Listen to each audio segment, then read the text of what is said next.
আসসালামু আলাইকুম। শুরু করছি সঙ্গীন প্রণয়াশক্তি উপন্যাস। লিখেছেন সুরায়া রাফা। পর্ব সংখ্যা ২৮। দিনের দ্বিপ্রহর চলমান, অথচ বাইরে ঝুম বর্ষণ। তীব্র বর্ষণে চারিদিকের প্রকৃতি সন্ধ্যারূপ ধারণ করেছে। বৃষ্টির ছাট আর ধমকা হাওয়ায় বারবার জানালার ভারী পাল্লা দুলে দুলে উঠছে।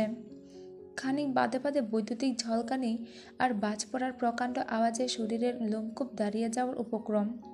তবুও হাট করে রাখা খোলা জানালা গলিয়ে বাইরের অঝোরে বাড়িধারার পানে ধ্যানমগ্ন হয়ে চেয়ে আছে অনু। অসময়ে বৃষ্টি নামার সাথে সাথে মনটাও কেমন বিষাদপূর্ণ হয়ে উঠেছে ওর।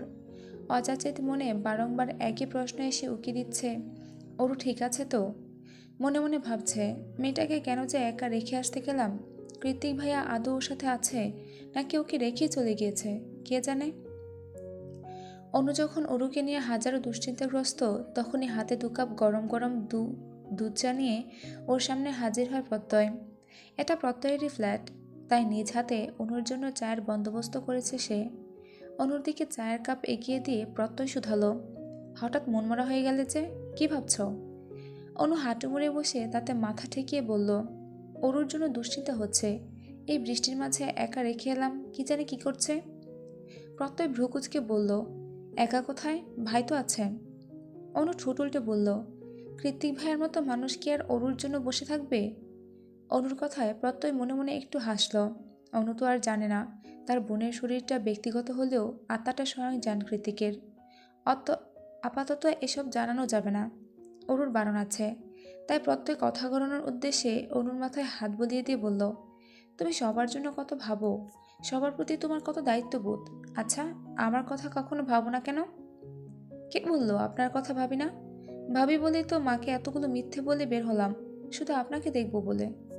প্রত্যয় অনুর কথাতে আশ্বস্ত হয়ে বলল, তুমি শুধু আমার অনু, তোমার উপর শুধু আমার দখলদারি। আমি ছাড়া অন্য কোনো পুরুষ তোমার জীবনে আসবে না, কোনো দিন না। অনু লজ্জামাখা হাসিতে রাঙা হয়ে বলল, আমি শুধু আপনার, আপনিই আমার প্রথম ভালোবাসা, অনাকাঙ্ক্ষিত প্রেম। আপনার অতীত আপনাকে কতটুকু দুঃখ দিয়েছে তা আমি জানি না, তবে আমি চেষ্টা করব তার চেয়ে দ্বিগুণ ভালোবাসা আপনাকে মরিয়ে দিতে। একজন আরেকজনকে প্রতিশ্রুতি দিতে দিতে কখন যে ওরা এতটা কাছাকাছি চলে এসেছে টের পায়নি কেউই। ব্যবধান মাত্র কয়েক সেন্টিমিটারের মাত্র। প্রত্যয় হয়তোবা আজকেও বেসামাল হয়ে পড়েছে, হৃদয়টা নিয়ন্ত্রণে নেই ওর। অগত্যাই ঠোঁট দুটো এগিয়ে দিয়েছে অনুর ঠোঁটের পানে। তৎক্ষণাৎ ওর ঠোঁটে আঙুল ছোঁয়ালো অনু।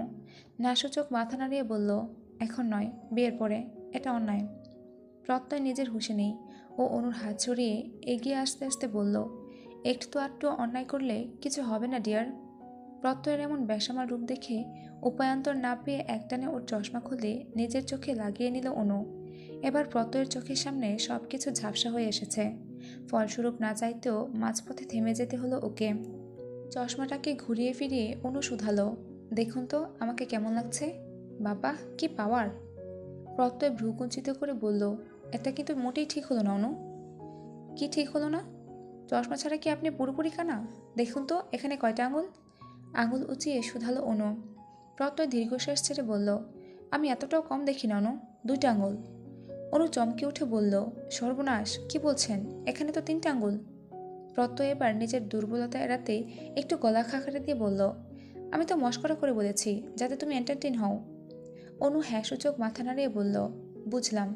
পরক্ষণে বুদ্ধিমতীদের মতো চোখ বড় বড় করে বলল, আরে আপনি কানা হলে তো সমস্যা নেই, আমি তো আছি, আমি আপনাকে ঠিক সামনে নেব।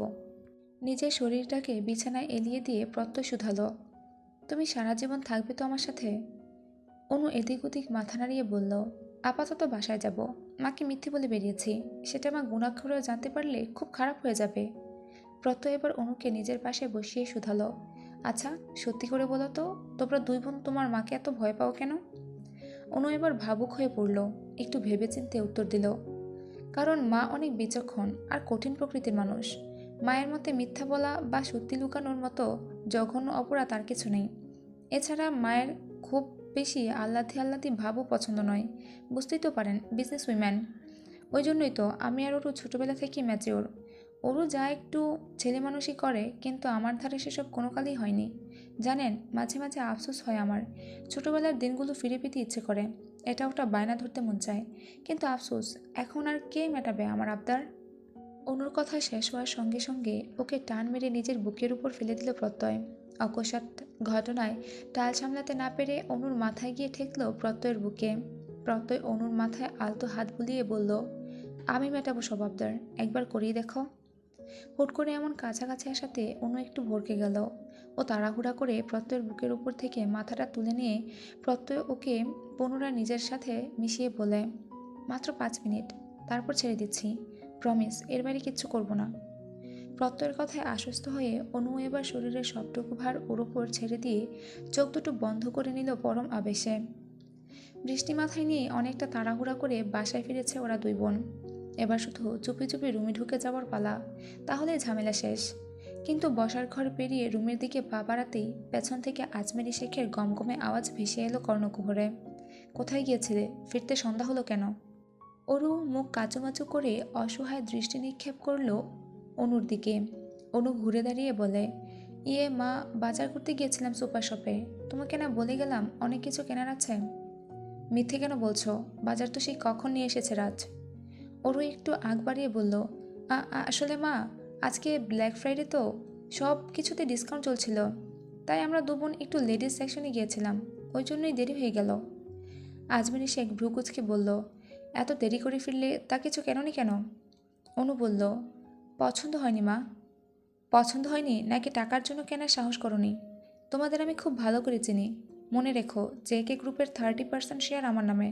তোমাদের প্রয়াত আঙ্কেল খুশি হয়ে আমাকে লিখে দিয়ে গেছেন, সেই হিসেবে তোমরাও তার মালিক। তাহলে কিসের এত টাকার চিন্তা তোমাদের? ওরও এবার কিছু বুঝতে না পেরে বলল, বাকি 70% তাহলে কার মা? অনু ওকে কুনুই দিয়ে গুঁতো মেরে থামিয়ে বলল, চুপ কর। আজমিনী শেখ সর্বদা স্পষ্টভাষী, তাই তিনি সহসা উত্তর দিলেন, জায়ান কৃতিকের। অতঃপর মনে মনে বললেন, কিন্তু ছেলেটা খুব বেশি আত্মহংকার, শুধুমাত্র আমি চেয়ারম্যান বলে কোম্পানির ধারে কাছেও ঘেঁষে না সে। এবার আমিও দেখতে চাই নিজের এত বড় সাম্রাজ্য ঠিক কতদিন হাতছাড়া করে রাখতে পারে জায়ান কৃতিক চৌধুরী। মায়ের অগ্নিমূর্তি তরলে পরিণত হতেই অরু অনু দুই বোন একসাথে রুমে ঢুকে গেল। অরু একবার ভিজেছে, শরীরটাও কেমন কুটকুট করছে, তাই রুমে ঢোকার সঙ্গে সঙ্গে অরু চলে গেল শাওয়ার নিতে। একটু পরে শাওয়ার নিয়ে চুল মুছতে মুছতে বেরোতেই পিলে চমকে গেল ওর। দেখলো অনু একটা চ্যাকের পাতা নিয়ে নাড়াচাড়া করছে, যেটা থাইল্যান্ড বসে কৃতিক দিয়েছিল অরুকে বিয়ের মোহরানা স্বরূপ। কিন্তু সেটা নিয়ে আপা কী করছে? ধরা পড়ে যাওয়ার ভয়ে অরু দ্রুত এগিয়ে গিয়ে চ্যাকের পাতাটা ছু পেরে নিয়ে সেটাকে ড্রয়ারে রাখতে রাখতে বলল, এটা দিয়ে কী করছিস তুই? অনু ঠোঁট উল্টে বলল, তোর জামা কাপড় গোছাতে গিয়ে আলমারিতে পেলাম, কৃতিক ভাইয়ের নাম মনে হলো, উনি তোকে চেক কেন দিয়েছে? ওরও জিভ দিয়ে ঠোঁট ভিজিয়ে বলল, আরে ভার্সিটির সেমিস্টার ফি দিয়েছিলেন, কিন্তু আমি বোকার মতো সেটা ঘরে তুলে রেখেছি, জমা দিতে ভুলে গিয়েছিলাম। অরুর কথা পুরোপুরি বিশ্বাসযোগ্য হলো না অনুর, কারণ চেকের অ্যামাউন্ট বেশ বড় ছিল। তবে ও পুনরায় কিছু জিজ্ঞেস করারও সুযোগ পেল না। তার আগেই চোখ গিয়ে ঠেকল অরুর ঘাড়ের কাছে রক্তিম হয়ে যাওয়া কালচে বেগুনি দাগের উপর। দেখে মনে হচ্ছে কেউ বাইট করেছে। অনু সহসা এগিয়ে গিয়ে অরুর গলায় হাত দিয়ে উদ্বিগ্ন হয়ে বলল, গলায় কি হয়েছে তোর, কে কামড় দিয়েছে? অনুর কথায় অরু দ্রুত গিয়ে আয়নার সামনে দাঁড়ালো। দেখল গলার আর ঘাড়ের মাঝ বরাবর ছোপ ছোপ কালচে দাগ। তৎক্ষণাৎ মনে পড়ে গেল দাগগুলোর আসল উদ্দেশ্য, বিকেলে সেই বেসামাল অনুভূতি, কৃতিকের ঘোর লাগা চাহনি, আর তারপর হুট করে অনেকটা কাছাকাছি আসা। এখন সেসব মনে পড়তেই কান দুটো কেমন গরম হয়ে উঠছে অরুর। কি হলো, কিছু বল, কি করে ব্যথা পেয়েছিস? অনুর কথায় অরু থতমত খেয়ে বলল, কি বলতো আপা, তখন অনেক বৃষ্টি হলো না, সেই বৃষ্টির মাঝেই একটা বড়সড় পোকা কোথা থেকে যেন উড়ে এসে কামড় বসিয়ে দিল, আমি টের পাইনি, এখন দেখছি এমন লাল বর্ণ হয়ে আছে। অনু অরুর গলায় হাত বুলিয়ে অসহায় সুরে বলল, কি পোকা কামড়ালো বলতো, পাছে না আবার ইনফেকশন হয়ে যায়, আয় তো একটু মলম লাগিয়ে দিই। অরু হ্যাঁ না কিছুই বলতে পারল না, চুপচাপ বসে বসে দেখতে লাগলো তার আপা তার স্বামীর তৈরি করা প্রথম ভালোবাসার চিহ্নতে কি সুন্দর করে মলম লাগিয়ে দিচ্ছে। ব্যস্ততম দিনকে হটিয়ে সন্ধ্যা নেমেছে সমগ্র ধরণী জুড়ে। সারা বিকেল ঝুম ভর্ষণের ফলস্বরূপ এখন ইকো পার্কটা পুরোপুরি খালি পড়ে আছে। আশেপাশে মানুষজন তো দূরে থাক, একটা কাকপক্ষীও নজরে আসছে না। ইকো পার্কের সরু রাস্তায় ম্যাপল পাতার ছড়াছড়ি, তকতকে সুন্দর সারি সারি বেঞ্চিগুলো ভিজে চুপচুপে হয়ে আছে বৃষ্টির পানিতে। সন্ধ্যাবেলা একটু একা একা হাঁটবে বলেই ঝিরিঝিরি বৃষ্টির মাঝেই ট্র্যাকস্যুট পরে বের হয়েছে এলিসা। সাথে আর কেউ নেই। ওর অবশ্য একা থাকতে ভালোই লাগে। ওই জন্যই তো এই নির্জন ইকো পার্কে হাঁটতে আসা। কিন্তু হাঁটতে হাঁটতে কিছু দূর যেতেই ঘটল বিপত্তি।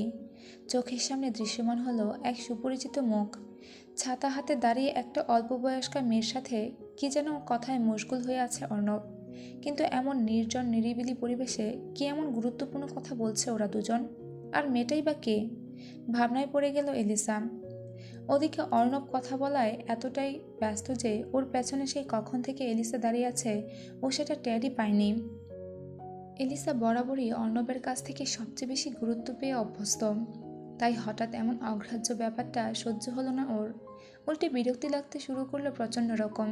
এলিসা কিছু একটা ভেবে এগিয়ে এসে পেছন দিক থেকেই অর্ণবের বাহুতে জোরে জোরে হাত দিয়ে টোকা দিল।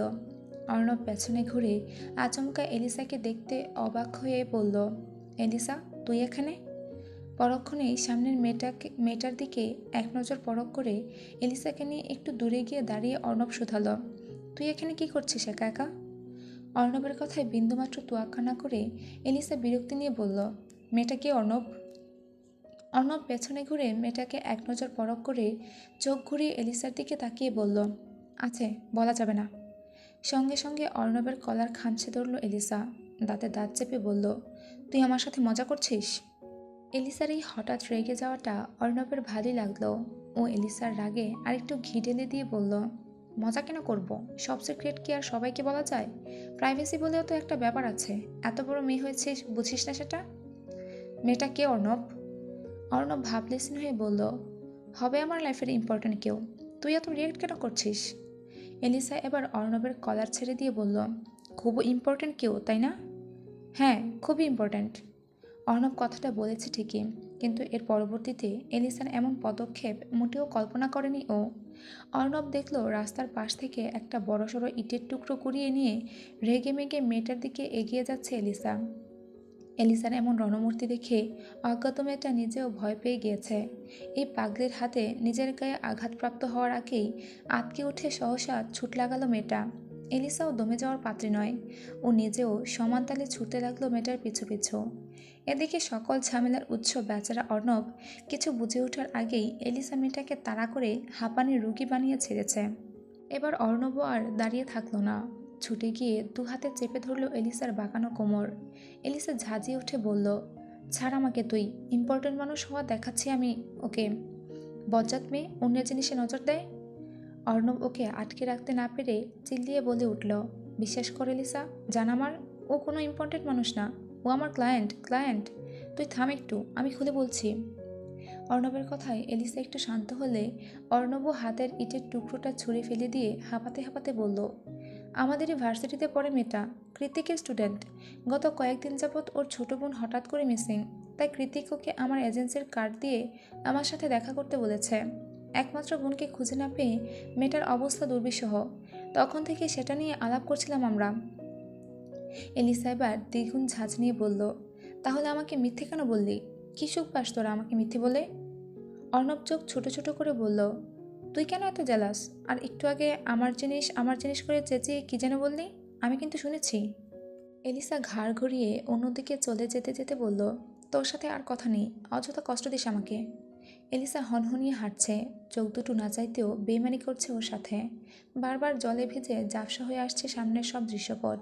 গলার মধ্যে দলা পাকিয়ে আছে একরাশ না পাওয়ার কষ্ট। অথচ আজ অর্ণব ও ওকে বোকা বানালো, ওর ইমোশন নিয়ে খেললো। তবে বেশিক্ষণ হেঁটে এগিয়ে যেতে পারল না এলিসা।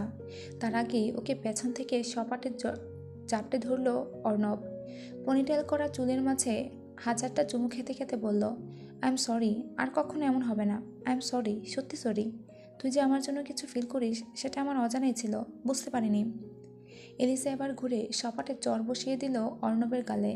অতঃপর কাঁদতে কাঁদতে মুখ খুলে বলল, কেন বুঝিসনি? তোকে আমি গ্রহণ করিনি ঠিকই, কিন্তু দূরেও তো ঠেলে দিইনি কখনো। তোর এত এত পাগলামি বাচ্চামি সব কিছু সহ্য করে এসেছি। তোর কি মনে হয় সেটা কেবলই তোর কথা ভেবে সিম্পেথি দেখিয়েছি আমি? আমি এতটাও ভালো মেয়ে নই অর্ণব। তোর করা প্রত্যেকটা পাগলামিতে আমি সুখ পাই, আনন্দে পুলকিত হই। তাই তো কখনো তোকে বারণ করি না। কেন বুঝতে পারলি না বল? তুই না ডিটেকটিভ, হ্যাকার, তাহলে এইটুকু তোর মাথায় ঢুকলো না কেন? এলিসার এক নাগাড়ে করা অভিযোগের বহরে হুট করে ইতি ঘটালো অর্ণব, ওর নরম অধর যুগলকে নিজের দখলে নিয়ে। এর আগে কি অর্ণব এলিসাকে চুমু খায়নি? খেয়েছে তো, জোর জবরদস্তি করে বহুবার, কিন্তু আজ একটু বেশি আবেগ নিয়ে স্পর্শ করেছে অর্ণব, যে স্পর্শে শুধুই আন্তরিকতা আর ভালোবাসার ছড়াছড়ি। অর্ণবের কাতর স্পর্শে এতক্ষণে এলিসাও কুপকাত। শেষমেশ অর্ণবের অসহনীয় ভালোবাসার কাছে হেরে গিয়ে ও নিজেও ঠোঁট মেলালো অর্ণবের সাথে। তালে তাল মিলিয়ে মত্ত হলো এক নিদারুণ ঠোঁটের খেলায়। ক্লাস আর প্রেজেন্টেশন আছে বলে আজ সকাল সকাল ভার্সিটিতে এসেছিল ওরুম, কিন্তু সকাল সকাল এসেই যে গালের উপর এমন শক্ত চপেটাঘাতে হামলে পড়বে সেটা বোধহয় আশা করেনি ও। এই মুহূর্তে চর খাওয়া গালে হাত দিয়ে টলটলে চোখে কৃত্তিকের দিকে তাকিয়ে নাক টানছে ওরম। মনে মনে ভাবছে, এটা স্বামী না গিরগিটি? ক্ষণে ক্ষণে রূপ বদলায়। কালই তো কত আদর দেখালো, আর এখন চর মারল। অরুর কাদো কাদো বিভৎস মুখের দিকে অগ্নিদৃষ্টি তাকিয়ে আছে কৃত্তিক। রাগের তোপে ক্ষীণ চোয়ালটা আরও শক্ত শক্ত লাগছে ওর। জেদের তোপে ইচ্ছে তো করছে ওর আরেকটা গালেও সপাটের চর মেরে দিতে, তাহলে আবার বেশি ব্যথা পাবে। তাই নিজেকে সংবরণ করে হাত দুটো মুঠিবদ্ধ করে রেখেছে কৃত্তিক। তবে দু চোখের অগ্নিশিখা ধারাই আপাতত ভস্ম করে দিচ্ছে অরুর চিত্তকে। দোষটা অবশ্য অরুরই। অযথাই বাঘের কানে সুরসুরি দিলে বাঘ কি বসে থাকবে? খানিকক্ষণ অরুর দিকে এভাবে তাকিয়ে থেকে দাঁতে দাঁত পিষে কৃত্তিক ধারালো কণ্ঠে বলল, ফার্দার যদি এমন বোকামি করতে আসিস তাহলে অন্য গালটাতেও থাপড়িয়ে রক্ত জমাট বাঁধিয়ে দেব। কথা শেষ করে হনহনিয়ে ক্লাসরুমে ঢুকে যায় কৃত্তিক। ওদিকে কৃত্তিকের কথায় কলিজায় পানি শুকিয়ে গিয়েছে অরুর। মনে মনে ভাবছে, আমি আসলেই ওনার বউ তো? কপুল তো বলেছিলেন, রেজিস্ট্রি ব্যাপারে সাইনও করেছিলেন, তাহলে কিভাবে ভরা ক্যাম্পাসে আমার গায়ে হাত তুলেন উনি? ওর ভাবনার ছাদ ঘটিয়ে সায়নী এগিয়ে এসে মুখ কাচুমাচু করে বলল, তুমি ঠিক আছো অরু? অরু নাক টেনে বলল, সব তোমার জন্য।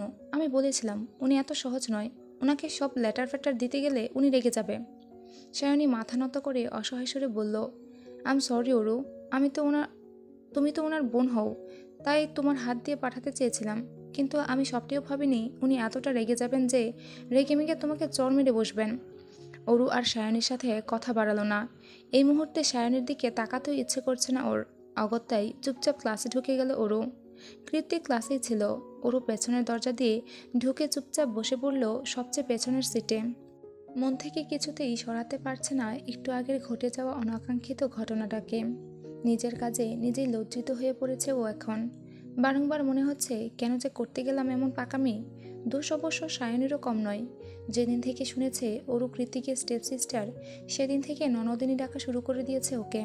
ভার্সিটিতে ঢুকলেই শুরু হয় ওর প্রশ্নোত্তর পর্ব। জেকে স্যার কোথায় যায়, কি খায়, কি করে, সব কিছুর পাই টু পাই খোঁজ নিয়ে তবেই ক্ষান্ত হয় সায়নী। বলতে না চাইলে অরুর সাথে কেমন পরপর আচরণ করে সে। উপায়ান্তর না পেয়ে একমাত্র বাঙালি বান্ধবীর মন রক্ষার জন্য অরুও সব কিছুর ছাপ ছাপ স্পষ্ট জবাব দেয়। কিন্তু আজকে সায়নী একটু বেশি করে ফেলেছে।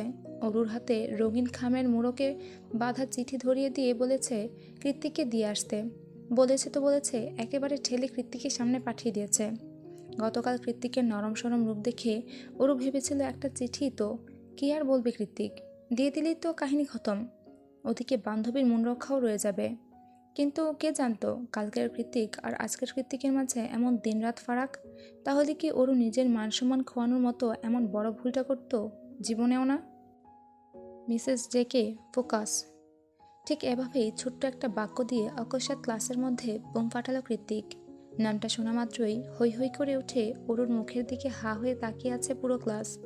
সেবার বাস্কেটবল কম্পিটিশনের সময় সবাই যা অনুমান করেছিল সেটাই আজ বাস্তব হলো। তাই বলি মিসেস জেকে, সবাই তো ভেবেছিল জেকে স্যারের বেবি গার্ল হবে হয়তো, কিন্তু না, এ তো স্বয়ং স্ত্রী। তার মানে সকলের ক্রাশ জেকে স্যার বিবাহিত। কথাটা ভাবতেই পুরো ক্লাস সুখ সুখ নীরবতায় ছেয়ে গেল। ছেলেরা মেয়েদের চুপসে যাওয়া মুখের দিকে তাকিয়ে ঠোঁট টিপে টিপে হাসছে। একমাত্র অরুই চোরের মতো মাথা নুয়ে বসে আছে সেই কখন থেকে। সায়নী ওর দিকে সেই তখন থেকে কটমটিয়ে তাকিয়ে আছে। মনে মনে ভাবছে, তাহলে অরু আমাকে বোকা বানিয়েছে এতদিন ধরে। ক্লাস শেষে বের হতেই অরুর হাতটা খপ করে টেনে ধরল সায়নী। কাঠ গড়ায় দাঁড়ানো আসামিদের মতো করে প্রশ্ন করল, সত্যি করে বলো, এতদিন ধরে বোকা কেন বানালে আমাকে? আজকেও তো বলতে পারতে। অরু নিজের হাত ছাড়িয়ে বলল, আমি তোমাকে বোকা বানাইনি, যা সত্যি তাই বলেছি। এতদিন বলে এসেছো জেকে স্যার তোমার ভাই, আর এখন জেকে স্যার নিজে তোমাকে মিসেস জেকে বলে সম্বোধন করলো, কোনটা সত্যি? অরু ঝাঁঝিয়ে উঠে বলল, দুটোই সত্যি। উনি আগে আমার স্টেপ ব্রাদার ছিলেন, আর এখন স্বামী। সায়নী তেতে উঠে বলল, are you kidding with me? Step brother কি করে স্বামী হলো? No, I am not. আর কি করে স্বামী হলো সেটা বরং তোমার জেকে স্যারকে জিজ্ঞেস করো। উনি আমাকে জোর করে বিয়ে করেছেন কি না, তাই উত্তরটাও উনি ভালো দিতে পারবেন। আসছি। এক নিঃশ্বাসে কথাগুলো বলে ক্যাম্পাস থেকে বেরিয়ে যায় ওরও। এই প্রশ্নটা সম্মুখীন হওয়ার ভয়ই তো এতদিন ধরে পেয়ে এসেছে ও। স্টেপ ব্রাদার কী করে স্বামী হয়? অথচ কৃত্তিক একটাবার ওর কথা চিন্তা না করেই টেনে হিঁচড়ে জোর জবরদস্তি করে কবুল বলিয়ে নিল। এখন ওরও চাইলেও এই সম্পর্কটাকে মুছে ফেলতে পারবে না, আর না এড়িয়ে যেতে পারবে জীবনের সাথে ওতপ্রোতভাবে জড়িয়ে যাওয়া সত্যিটাকে। একরাশ হৃদয়ের ব্যথায় কাতর ওরু ভার্সিটি থেকে ফিরেই রুমের দুয়ারে খিল দিয়ে তলিয়ে গিয়েছে ঘুমের দেশে, আর উঠেনি। অথচ এখন সন্ধ্যারাত, তবুও পড়ে পড়ে ঘুমাচ্ছে সে। কিন্তু বালিশের পাশে অযত্নে পড়ে থাকা দামি মোবাইলটার ভাইব্রেট আওয়াজে সেই ঘুম আর বেশিক্ষণ টিকল না। অগত্যাই ঘুম ঘুমু চোখে ফোন কানে তুলল ওরও। ফোন রিসিভ করতেই ওপাশ থেকে ভেসে এলো চেনা পরিচিত হৃদয়ে শিহরণ জাগানো হাসকি কণ্ঠস্বর। আমার ঘুম পড়ি, বারান্দায় এসো। কৃত্তিকের মুখে তুমি শব্দটা শোনা মাত্রই এক লাফে উঠে বসলো ওরও। মনে মনে ভাবলো, আমি স্বপ্ন দেখছি না তো? উনি তো কখনোই আমাকে এত আদুরি গলায় ডাকেন না, তাহলে আজ হঠাৎ? ওরও চুপ হয়ে আছে দেখে কৃত্তিক পুনরায় বলল, কিরে বারান্দায় আয়, ডাকছি কানে যাচ্ছে না? কৃত্তিকের কথায় ওরু তেতে উঠে বলল, পারবো না, সকালে আমাকে মেরেছেন মনে নেই? গালটা এখনও জ্বলছে। মার খাওয়ার মতো কাজ করলে আবার মারবো, তারপর আবার আদর করব। এখন জলদি বারান্দায় আয়, তোকে দেখব। ওর মুখ ফুলিয়ে বলল, যাব না বলছি তো। কৃতিক গলার আওয়াজ খানিকটা নরম করে বলল, একবার এসে দেখ, তোর জন্য সারপ্রাইজ এনেছি। সারপ্রাইজের কথা শুনে ওরু আর অপেক্ষা করতে পারল না, ছুটে চলে গেল বারান্দায়। দেখলো আজ বাইক নয়, কালো মার্সিডিজের ডিকিতে হেলান দিয়ে দাঁড়িয়ে আছে কৃতিক। ওর কোলের মাঝে ঘাপটি মেরে বসে আছে ছোট্ট ডোরা। ডোরাকে দেখা মাত্রই ওরুর মুখ আপনা আপনি হা হয়ে গেল। দুহাত চলে গেল মুখের ওপর, শুকনো মুখটা মুহূর্তেই প্রসারিত হয়ে গেল খুশিতে। তারপর উচ্ছ্বাসিত কণ্ঠে ওরু বলল, ডোরা, আসছি আসছি, আপনি দাঁড়ান, আমি এক্ষুনি আসছি। কয়েক মিনিটের মাথাতেই তিনতলার সিঁড়ি ভেঙে নিচে নেমে এলো ওরু। ওর পরনে কৃত্তিকের কিনে দেওয়া পাজামা সেট, চুলগুলো মেসি বান করে ওপরে তুলে বাঁধা। যেভাবে ঘুমিয়েছিল সেভাবেই নেমে এসেছে আজ। নিচে নেমে কাল বিলম্ব না করে ওরু দৌড়ে গিয়ে কৃত্তিকের কোল থেকে ডোরাকে তুলে নিয়ে নিজের কোলে। কৃতিক অবাক হয়ে বলল, আজ এত তাড়াতাড়ি বের হলে কি করে? ওরু ডোরাকে আদর করতে করতে বলল, মা আর আপা বাসায় নেই, হসপিটালে গিয়েছে, ফিরতে রাত হবে। কৃত্তিক ডোরার থেকে নজর সরিয়ে বলল, আগামীকাল আমরা পাহাড়ে যাব, সবাই মিলে এলিসাকে সারপ্রাইজ দেওয়ার প্ল্যান আছে, কাল সকাল সকাল বাসায় ম্যানেজ করে বের হবি। ওরু কৃত্তিকের পানে সচকিত দৃষ্টি নিক্ষেপ করে বলল, মা জানলে মেরে ফেলবে, তাছাড়া আপনাদের মাঝে আমি গিয়ে কী করব? আমি বলেছি তাই যাবি। অরু অসহায় মুখে বলল, একদিন কি করে ম্যানেজ করব আমি, পারবো না, আপনি বরং গিয়ে ঘুরে আসুন। কৃত্তিক একটা দীর্ঘশ্বাস ছেড়ে অরুর হাতটা শক্ত করে চেপে ধরে কর্কশ আওয়াজে বলল, ওকে ফাইন, চল তাহলে। অরু কৃত্তিকের হাত টেনে ধরে ব্যতিগ্রস্ত হয়ে শুধালো, এ কি, কোথায় যাব? কৃত্তিক নিজের চোয়াল শক্ত করে বলল, যেহেতু তুই আমার বউ, সো তুই এখন থেকে আমার সাথে থাকবি, দেখি কি আটকায়। ওরও বড়সড় একটা শুকনো ঢুক গিলে কৃত্তিককে থামিয়ে দিয়ে বলল, শুনুন শুনুন না একটু, মা কেবল একটু সুস্থ হয়েছে, এই মুহূর্তে মা এত বড় শখ নিতে পারবেন না, সব কিছু জানাজানি হয়ে গেলে কেলেঙ্কারি হয়ে যাবে। এমন করবেন না প্লিজ, আপনি যা বলবেন আমি তাই করব, তবু এমন পাগলামি করবেন না, কথা দিন। কৃত্তিক পুনরায় গাড়ির ডিকিতে বসে বলল, ওকে ফাইন, কাঁদতে হবে না, জোর করবো না তোকে, তবে কালকের কথা যাতে মাথায় থাকে। ওরু হ্যাসূচক মাথা নাড়িয়ে সায় জানালে কৃত্তিক কিছু একটা ভেবে ওরুকে টেনে এনে নিজের উরুর উপর বসিয়ে দিয়ে ওর কাঁধে চিবুক ঠেকিয়ে বলল, এখনও রেগে আছিস আমার ওপর? ওরু নাক ফুলিয়ে বলল, আমার রাগ দিয়ে কি এসে যায়, আপনি তো আমাকে সারাক্ষণই মারেন। আদর করি না বুঝি? ওরু নিশ্চুপ। কৃত্তিক অরুর গালে হাত দিয়ে স্পর্শ করে বুঝতে পারল সেখানে এখনও 5 আঙ্গুলের ছাপ পড়ে আছে। ও জায়গাটাতে হাত বোলাতে বোলাতে বলল, তোর শরীরে আমার করা দাগগুলো মারাত্মক লাগে। অরু শুকনো ঢুক গিলে বলল, তাই বলে এভাবে ব্যথা দেবেন? কৃত্তিক তীর্যক হেসে বলল, ভবিষ্যতে আরও বেশি ব্যথা দেব, অভ্যেস করে নে। ওরও বুঝতে পারল কৃত্তিকের কথার ধরন কেমন হুট করে পাল্টে গিয়েছে। স্পর্শে তার তীব্র কাতরতা, গলার আওয়াজে লেগে আছে একরাশ মাদকতা। নিজ মনের অযাচিত চিন্তাগুলোকে পেছনে হটিয়ে দিয়ে অরু ডোরাকে শক্ত করে চেপে ধরে চুপচাপ হয়ে আছে। কৃতিক অরুর গালে নিজের গালটা আলতো স্পর্শে ঘুষি দিয়ে বলল, আমি ব্যথা দিয়েছি, আবার আমি আদর করে দিলাম। হার্টবিট হার্টবিট মানে হৃদস্পন্দন, জানা থাকলে মানুষ মারা যায়। কৃতিক ওর গালের সাথে গাল মিশিয়ে বলল, তুই আমার কাছে তার চেয়েও বেশি। কৃতিকের হঠাৎ করা উষ্ণ স্পর্শে কেঁপে উঠেছে অরুর ছোট্ট শরীর, সেই সাথে মিয়ে গিয়েছে মস্তিষ্ক চওড়াও হওয়া রাগের ফুলিঙ্গ। পুরুষালী স্পর্শ পেয়ে অরু নিজেও খানিকটা কুঁকড়ে গেল। গলায় দীর্ঘশ্বাস আটকে রেখে কম্পিত কণ্ঠে বলল, আপনাকে আমি বুঝতে পারি না কিছুতেই। নিজের বলিষ্ঠ দুহাতে অরুর লতানো কোমর আটকে জড়িয়ে ধরে অরুর গলায় মুখ ডুবাতে ডুবাতে কৃতিক বলল, পুরোপুরি আমার হয়ে যা, ঠিক বুঝতে পারবি। এই পর্যন্ত ছিল সঙ্গীন প্রণয়াসক্তি উপন্যাসের পর্ব সংখ্যা 28। সঙ্গীন প্রণয়াসক্তি লিখেছেন সুরায়া রাফা, পর্ব সংখ্যা 29। রৌদ্রোজ্জ্বল দিন, সূর্যের প্রখর তাপে ভালোই উত্তপ্ত ধরণী। আমেরিকার কনকনে শীতের মাঝে যেই ভালোবাসার কাহিনী সূত্রপাত হয়েছিল, সেই কনকনে শীত এখন অনেকটাই সহনীয় হয়ে উঠেছে। রাত আর ভোর ব্যতীত শীতের আজ খুব একটা অনুভূত হয় না এখন আর। এছাড়া আবহাওয়ার হুটহাট পরিবর্তন আমেরিকার নিত্যনৈমিত্য কাহিনী, এসবে খুব একটা গা ভাসালে চলে না। তবে আজ সত্যিই ব্যতিক্রম চারিপাশ। ভোরের মেঘ ভেজা বাতাস আর প্রাকৃতিক সুঘ্রাণে মোমো করছে স্নিগ্ধ সকাল। সেই সুন্দর সকালেই হাইওয়ে রাস্তা ধরে সাই সাই করে এগুচ্ছে কৃতিকের ব্ল্যাক মার্সিডিজ। গাড়ির জানালার কাছ নামিয়ে টিনটেন্ট জানালায় চিবুক ঠেকিয়ে বসে নিষ্প্রভ চোখে বাইরে তাকিয়ে আছে অরুণ। ওর মনটা বিষণ্ণ, ব্যতিগ্রস্ত আর ভারী ক্লান্ত। হাইওয়ে রাস্তার দুধারে উঁচু নিচু অসংখ্য পাহাড় আর তার মাঝে সারি সারি উইন্ডমিলের বহর। প্রকৃতির নিদারুণ বাতাসে সবগুলো উইন্ডমিলই ঘুরছে আপন গতিতে। সেই তখন থেকে সেগুলো একধানে পরখ করছে অরুণ। ও জানে না কৃতিক ওকে কোথায় নিয়ে যাচ্ছে, আর জানতেও চায় না। কৃতিকই তো নিয়ে যাচ্ছে, অন্য কেউ তো আর না। মারুক, কাটুক, বকুক, কিন্তু কখনো আসন্ন বিপদে হাত ছেড়ে দেবে না। হৃদমাঝারে সদ্য জন্মানো ভালোবাসার প্রতি এতটুকু ভরসা আছে ওর। কারণ বৈবাহিক সম্পর্ক নতুন হলেও চেনা জানা তো আর নতুন নয়। প্রথমবার কৃতিকের সাথে আউটিংয়ে যাচ্ছে, অথচ অরুণ মন মস্তিষ্ক জুড়ে অজানা আতঙ্করা ভর করে আছে। বারবার মনে হচ্ছে কিছু একটা ভুল হচ্ছে, কিছু একটা ঠিক নেই।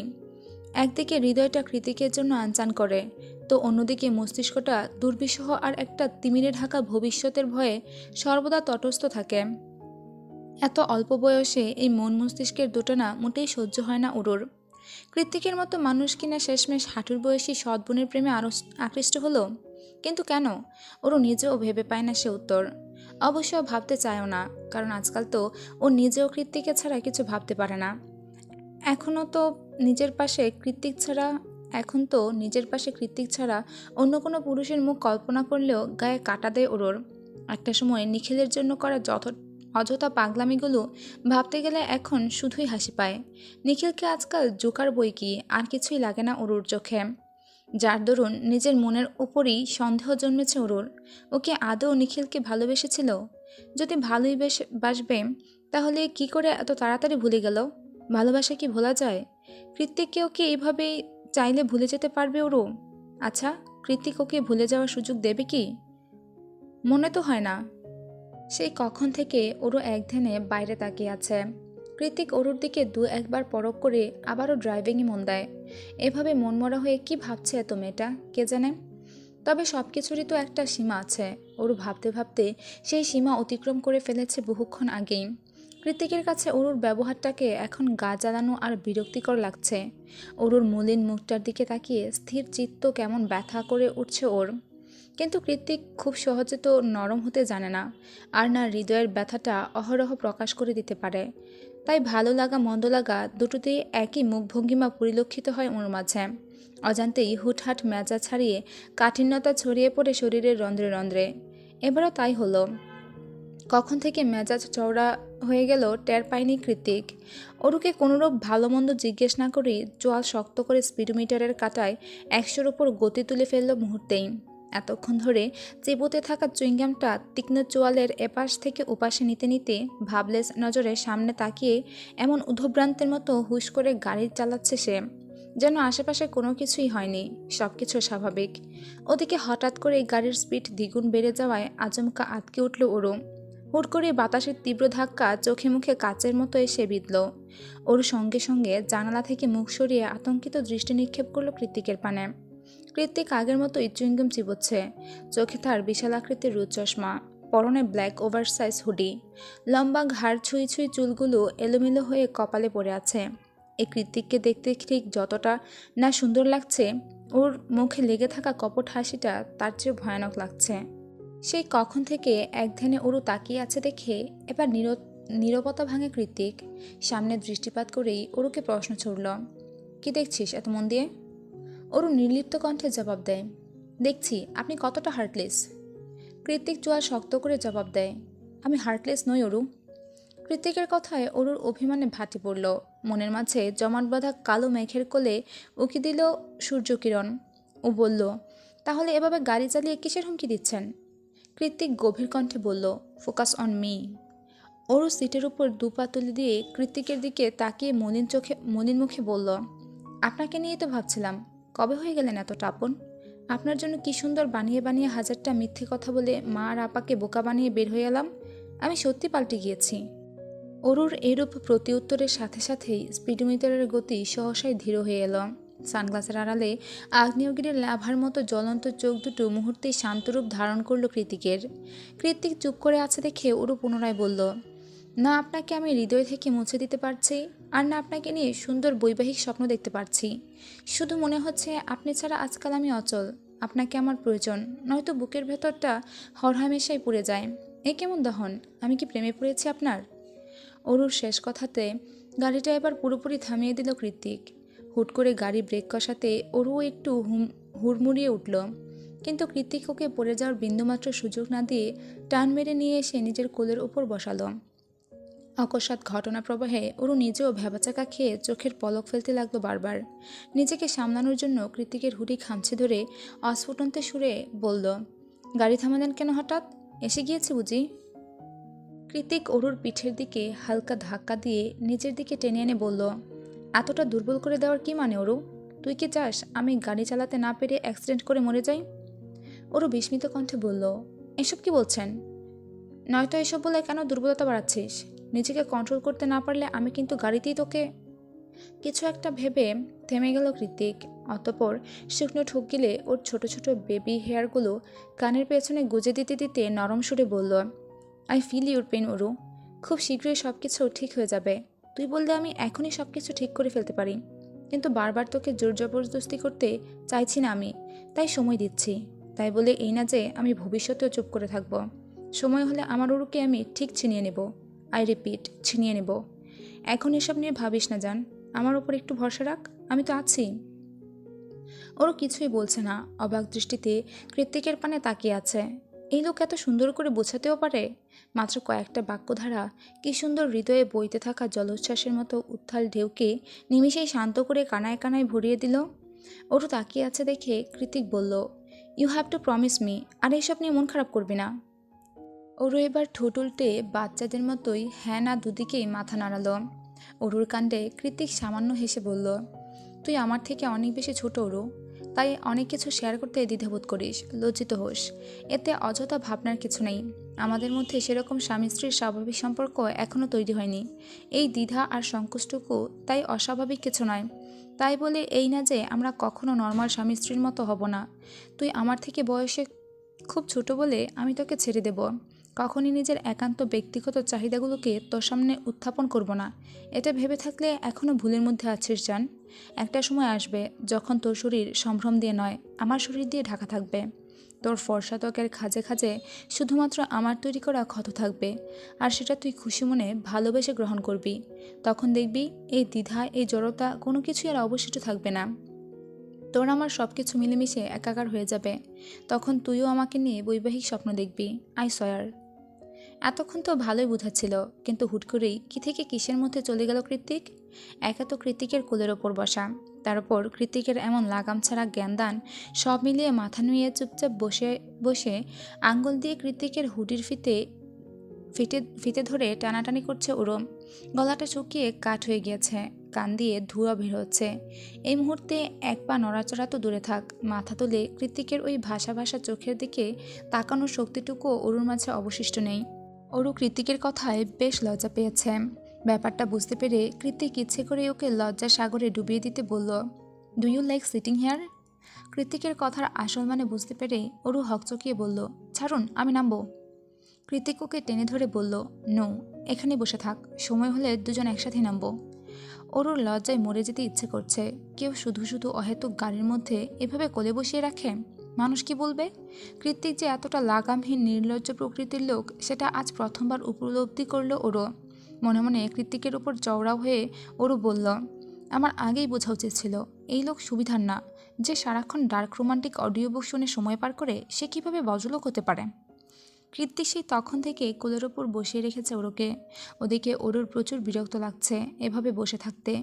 কতক্ষণ এভাবে বসে বসে কালো হুডির কালো বিশ্লেষণ করা যায়? কালো দেখতে দেখতে চোখ ধরে এসেছে ওর। তাই টিকতে না পেরে নীরবতা ভেঙে ওরু শুধালো, আপনি আমার শরীরে ক্ষত কেন করবেন? আপনি কি ডাকাত? কৃত্তিক এতক্ষণ ব্যাক সিটে মাথা এলিয়ে দিয়ে চোখ বন্ধ করে রেখেছিল। হঠাৎ অরুর এমন প্রশ্ন শুনে নিজের হাত দিয়ে অরুর ঘাটটা সামনে টেনে এনে মুখের কাছে মুখ নিয়ে ও হিসিয়ে বলল, I like dark romance baby. নরম সরম আদরে আমার পোষায় না। আমি যেখানে টাচ করি সেখানে ক্ষত বানিয়ে তবে ছাড়ি। এই জন্যই বলি, এখন সময় দিচ্ছি, নিজেকে প্রস্তুত কর। ছোট বলে মোটেই ছেড়ে দেব না। তোর কাছাকাছি এলে নিজের মধ্যে থাকি না আমি, পরে আমাকে দোষ দিতে পারবি না। কৃতিকের অসহনীয় কথায় অরুর কান বন্ধ হয়ে যাওয়ার উপক্রম। মনে মনে ভাবল, কি প্রশ্ন করলাম, উনি কি উত্তর দিল? এই লোকের মাথায় কি সবসময় ওইসবই ঘোরে? ছ্যা। কৃতিক আবারও ব্যাক সিটে মাথা এলিয়ে দিয়েছে। অরু এবার রাগ দেখিয়ে কিছু বলতে যাবে, তার আগেই গাড়ির জানালা দিয়ে উকি দিল সায়র। কৃতিক একইভাবে অরুকে কোলে নিয়ে শুধালো, কি চাই? সায়র কৃতিকের কথায় পাত্তা না দিয়ে অরুর দিকে চাইল, যে আপাতত সায়রকে দেখে ওড়না দিয়ে নিজের নাক মুখ পেঁচিয়ে মমি হয়ে কৃতিকের কোলে বসে আছে। অরুর অবস্থা দেখে সায়র ঠোঁট চেপে হাসি সংবরণ করে বলল, বাবা কৃতিক, ভালোই তো উন্নতি হয়েছে তোর বাচ্চা বউয়ের। সেবার তো বিয়ে হয়ে গিয়েছে বলে থাইল্যান্ড বসে কাঁদতে কাঁদতে নাকের পানি চোখের পানি একাকার করে আমেরিকা পর্যন্ত বন্যা বানিয়ে ফেলেছিল। আর এখন কি সুন্দর কোলে বসে আছে। কি খাইয়ে বড় করে ফেললি এত তাড়াতাড়ি? কৃতিক হাই তুলে বলল, স্পেশাল ডোজ, তোদের মতো সিঙ্গেল মানুষ এসব বুঝবে না। কৃতিকের মুখের লাগাম টানার জন্য অরু এই প্রথমবার সাহস করে একটা কাজ করে বসলো। ও এগিয়ে এসে দু হাত দিয়ে কৃতিকের মুখ চেপে ধরল। কৃতিক অরুর চেপে রাখা হাতের মধ্য থেকেই অস্পষ্ট সুরে সায়রকে বলল, আমার বউ লজ্জা পাচ্ছে, যা ভাগ শালা। সায়র ফুস করে একটা নিঃশ্বাস ছেড়ে বলল, বাস ওয়েট করছে, জলদি আয়। অতঃপর যেতে যেতে অসহায় সুরে বলল, আমার যে কবে একটা বউ হবে, হে ওপরওয়ালা, আর কতদিন সিঙ্গেল রাখবে তুমি আমায়? একটা আমেরিকান গার্লফ্রেন্ড জুটিয়ে দিলেও তো পারো। চারিদিকে পাহাড় বেষ্টিত অরণ্যে ঘেরা নির্জন পরিবেশে অরূপ পিচঢালা রাস্তার এক মাথায় দাঁড়িয়ে আছে মিনি সাইজের একটা অত্যাধুনিক বাস। কৃতিক হাতের মুঠোয় অরুর ছোট্ট হাতটা চেপে ধরে এগিয়ে যাচ্ছে সেদিকেই, যেন অরু কোনো বাচ্চা মেয়ে, হাত ছাড়লেই দুষ্টুমি শুরু করে দেবে। এদিক ওদিকে তাকিয়ে বাসটাকে পর্যবেক্ষণ করে অরু যেতে যেতে বলল, এখন আবার বাসে কোথায় যাব? গন্তব্যে, ছোট করে উত্তর দিল কৃতিক। ওর মনটা ভালো, তাই হয়তো এতটুকু উত্তর পেয়েছে ওরও। যেহেতু কৃতিক খুব একটা কথা বলে না, তাই আশেপাশে সুন্দর পরিবেশ দেখতে দেখতেই হাঁটতে লাগলো ওরও। অতঃপর হাঁটতে হাঁটতে কৃতিকের হাত ধরেই বাসে উঠে এলো ও। বাসের ভেতরে এলিসা, অর্ণব, ক্যাথলিন আর সায়র বসা। ক্যাথলিন মাথায় বাকেট হেড পরে আছে। ও ওরুকে দেখেও না দেখার ভান করে বসে রইল। তাকাতে যাবে, তারপর আবার কৃতিক রেগেমেগে এসে কি কেটে নেবে কে জানে। তার চেয়ে না তাকানোই মঙ্গল। অরুকে দেখে এলিসা আগ বাড়িয়ে বলল, অরু, আমার কাছে এসে বসো। এলিসার আন্তরিকতায় অরু এগিয়ে গিয়ে এলিসার পাশে বসে পড়ল, আর কৃতিক চলে গেল পেছনে সায়র অর্ণবের কাছে। অরু পাশে বসতেই এলিসা সম্মোহনী হাসি দিয়ে শুধালো, আপুর উপর রাগ করে আছো বুঝি? অরু এদিক ওদিক না সূচক মাথা নাড়িয়ে বলল, আমি তোমার ওপর রেগে নেই আপু, তুমি তো আর কিছু করনি। যে কে বাধাও তো দেইনি।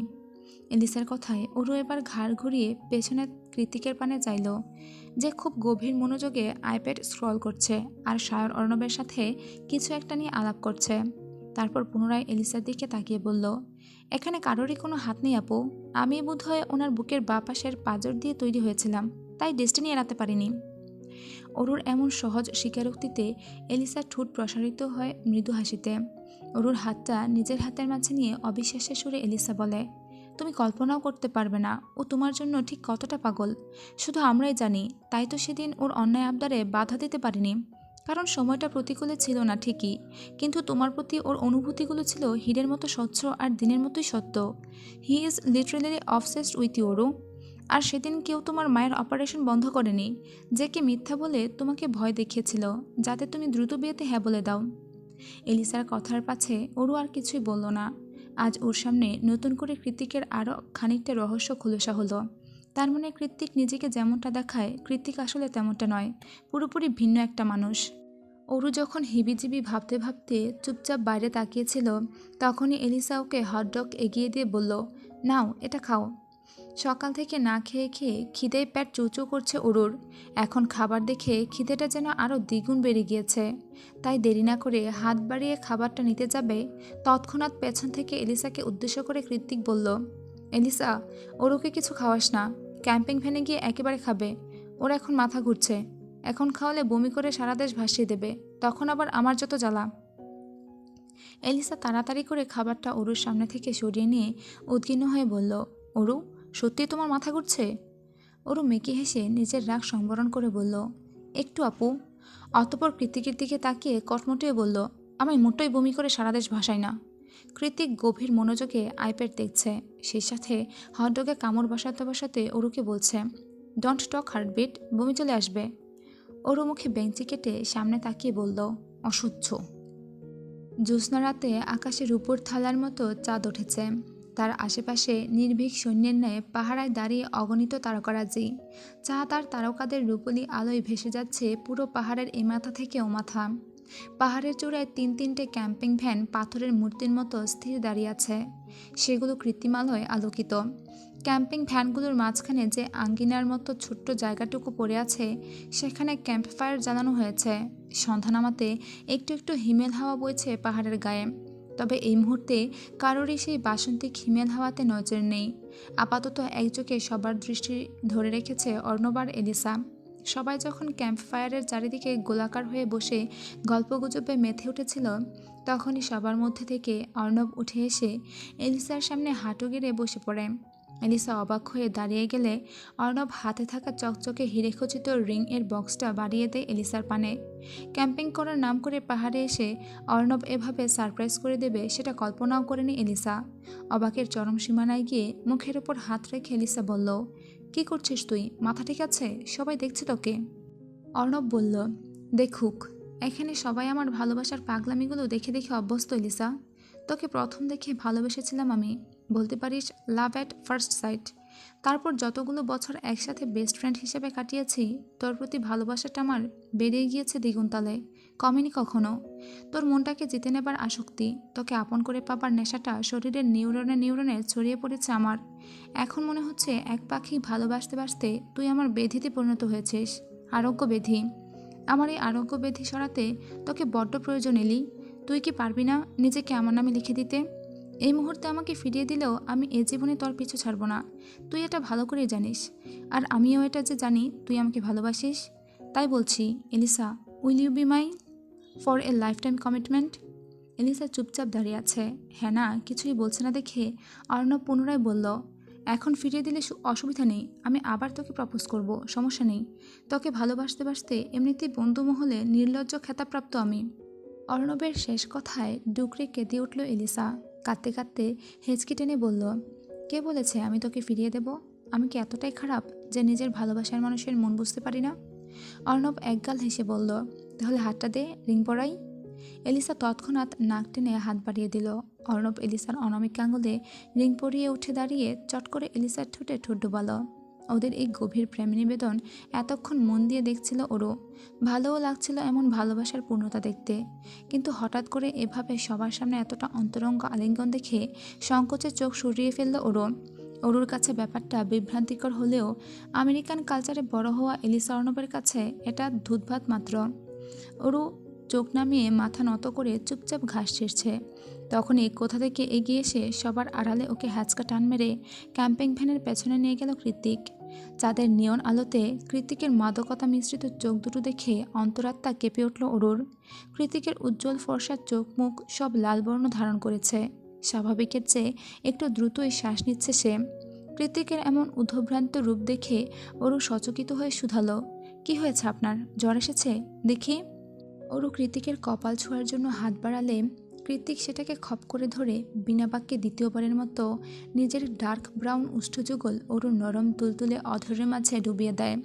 অরুর সংস্পর্শে আসার সঙ্গে সঙ্গে এক অবাধ্য উন্মাদনায় চেয়ে গিয়েছে কৃতিকের শরীর মন সব কিছু, যার ফলস্বরূপ অরুর ঠোঁটের গভীর থেকে গভীরতর রহস্য উন্মুক্ত করায় মত্ত হয়ে আছে কৃতিক। হঠাৎ করে আবারও সেদিনের বেসামাল অনুভূতির জোয়ার এসেছিল অরুর মাঝেও, কিন্তু কতক্ষণ?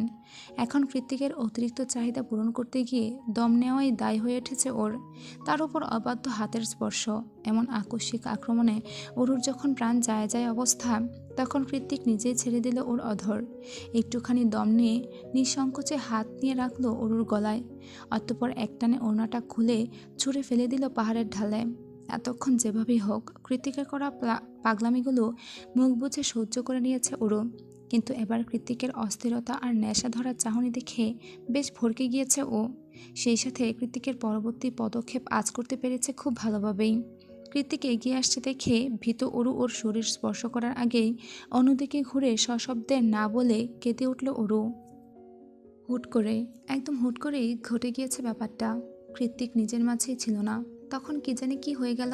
আর একজনের ভালোবাসা দেখতে দেখতে ওর মাঝেও অরুকে একান্তে কাছে পাওয়ার তীব্র বাসনাটা কেমন মাথাচাড়া দিয়ে উঠেছিল।